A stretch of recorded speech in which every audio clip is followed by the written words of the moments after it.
Okay, for a while, I have not believed in my core that Mephisto is going to be the bad guy brought into WandaVision.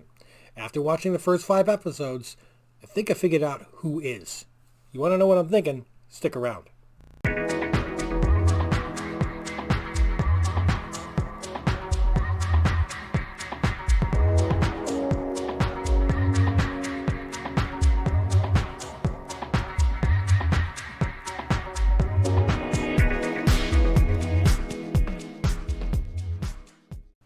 Okay, welcome back, family. Thanks for joining. I'm going to say that this is going to have some spoilers from episode 5 and to an extent also The Mandalorian. So if you didn't see the ending of The Mandalorian, don't watch this and pay no attention to the dogs walking back and forth. They're being a pain in the neck.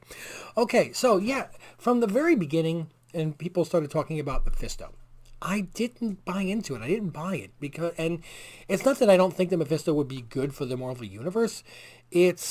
I don't think that Disney would take that route. Disney owning Marvel. I don't think that I'd have a great team that would be interrupting my recording. But then again, JP, he gets his cat, I get my dog. So, and I got a basset hound in the background who's just stretching out, just relaxing. So, anyway, say hi. Say hello to everybody. Yeah? Okay. Stop wagging my tail. He's going to knock over my entire display. The biggest reason that I don't think that Mephisto is going to be the bad guy is because Mephisto is the devil, which is then giving credibility, I guess you would say. They would say that almost would be saying that Disney would endorse the Bible from which the devil comes from.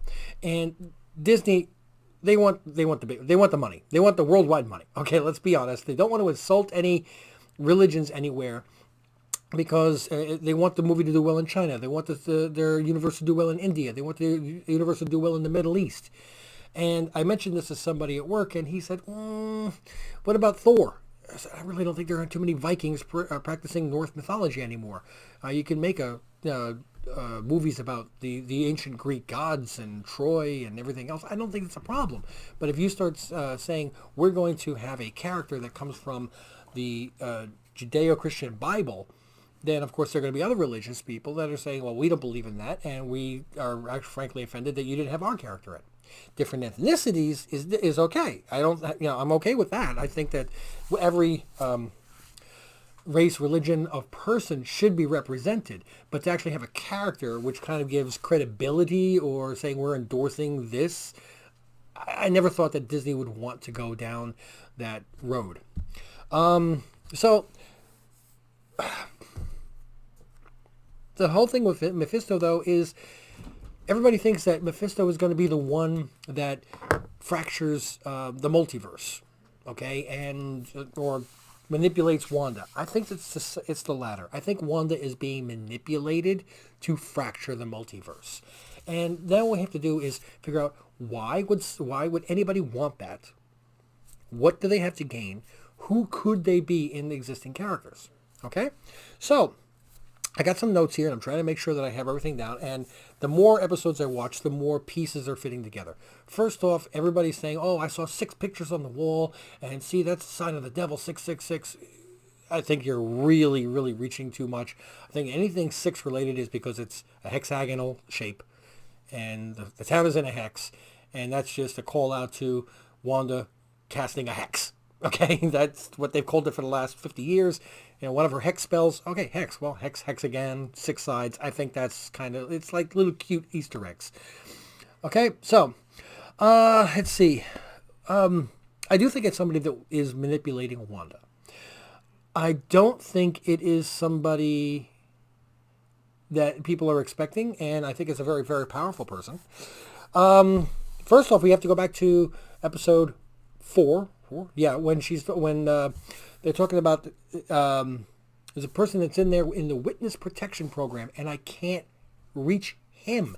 There's a key now. So we actually have 2 people that are really unaccounted for. You've got the entire town being seen, and they're putting up on the board all the different names and who they actually are with licenses, and Agnes. Agnes is up on that wall with no identification. They don't know who Agnes is. And they can't figure out where the witness protection person is. They're not going to just mention that for no apparent reason. What if they're the same? What if he can turn into, see where I'm going with this, a she. And no, I'm not. I'm talking about a shapeshifter, but I'm not talking about Skrulls. Okay? I'm sorry. We've already got the Skrulls. That wouldn't be a surprise to them.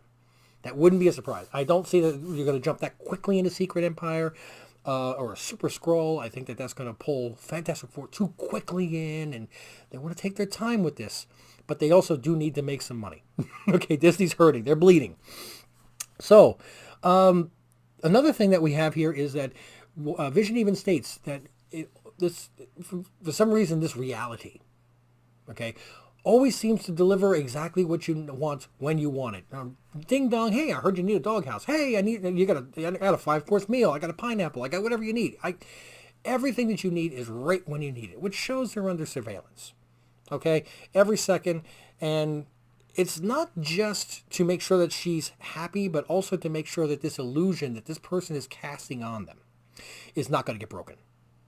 Okay, it's very, very important there at the end of episode 5 when Vision is freaking out. He's like, look, I'm scared and this is not right. And, blah, blah, blah, blah, blah. And ding dong, whoever's monitoring them, watching them, knowing what's going on, is saying, I've got to get in there. I've got to diffuse this situation. She's going to have her confidence in that this reality is what I want her to be happy in. It's going to get broken. So it turns out to be Pietro. But not the Pietro that we all expect. It's Evan Peters. And by the way, I love Evan Peters. Okay, so I was so happy to see him. He sounds weird though, right? He sounds like, hey, what's up, sis? Yo, hey. That's not the way Evan Peters talks. He's much more reserved than that. Who's the popsicle? That was cute. So, what if it's the same shifter? But what if? Now, here's what really made me start thinking about this. What if he knew she needs her brother? She's already referred to it earlier in the episode. Okay? But that's the version of the brother that this shapeshifter knows. That, I think, is the key here. And I think that's Agnes. Sounds an awful lot like Essex. Agnes sounds more like Essex than it does to Agatha. I think we're looking at Nathaniel Essex. I think we're looking at Mr. Sinister. Okay? Now, hear me out. If they're acknowledging Evan Peters, then they're acknowledging that universe. Then they're also acknowledging Apocalypse. Now, we know that Apocalypse created Nathaniel Essex, Mr. Sinister. He's got telepathy. He has the ability to manipulate. What if he's a very, very powerful telepath. What if he's the one that is controlling all the townspeople to create this grand stage, this grand play for Wanda, this ultimate life, this perfect world for her to live in? So when she says to Vision, I'm not doing this, she means it. Maybe in her mind, she's thinking, oh, this is the way everybody's acting and then we're all happy and this is our life. But it's everybody else that's being manipulated. And Vision didn't free his coworker from her control. She freed him from his control. Okay? Now, there's other little things that it could possibly be. What if, everybody's saying that, what if Mr. Sinister is manipulating Wanda, trying to get her to fracture reality, to be able to bring Apocalypse from an alternate reality into Earth 616. Okay? Everybody's, we wouldn't be, we would have heard about this. How many people heard and knew that Luke was going to be at the end of The Mandalorian? Okay, they bombshelled the heck out of us with that one. If they can keep Luke Skywalker quiet, I'm sure with all the stuff that's going on in the Marvel Universe, they could sneak this one in for too. Plus, I think Disney wants to get the X-Men in as soon as possible to start getting some more money back, some more capital. They lost a lot in 2020. They need to fast track this one. Which also brings, Monica Rambeau. She mentions about this vehicle that she wants to get done, and she says, I need it. I know an aerospace engineer. Well, everybody's like, oh, well, Reed Richards or this person or this person. Well, there is another aerospace engineer that if we're talking about, the X-Men being in this reality, maybe just not interacting, and now they're going to start interacting. There's another aerospace engineer. Okay? And he works in the government, same as she did. Very good possibility they would have met. He made the SR-71, the Blackbird for them. Hank McCoy. He could absolutely engineer something like this. She may know Hank McCoy, another X-Men. Okay, we don't know if that's the person that she's talking about. We don't know if Nathaniel Essex is actually the character. If he's manipulating the entire town, maybe he's manipulating or controlling Professor Xavier, and Xavier is doing it. We don't know who is going to be the person that is the person in his protection program. My bet is that it is somebody by the name of Nathaniel Essex. And it turns out to be Mr. Sinister, and he was the one, he got into the witness protection program, got into this town so he could set the stage, so he could get a hold of Wanda, manipulate her. Hey, you know what they're doing to your ex-husband? I know you'll only be back for a couple of weeks, but he's being turned into this, that, and the other thing. If only you could have the right reality. If only you could have a wonderful world and be happy. My town. I bet you that if you guys came here, you'd be happy and everything else. And twist it and manipulate her mind.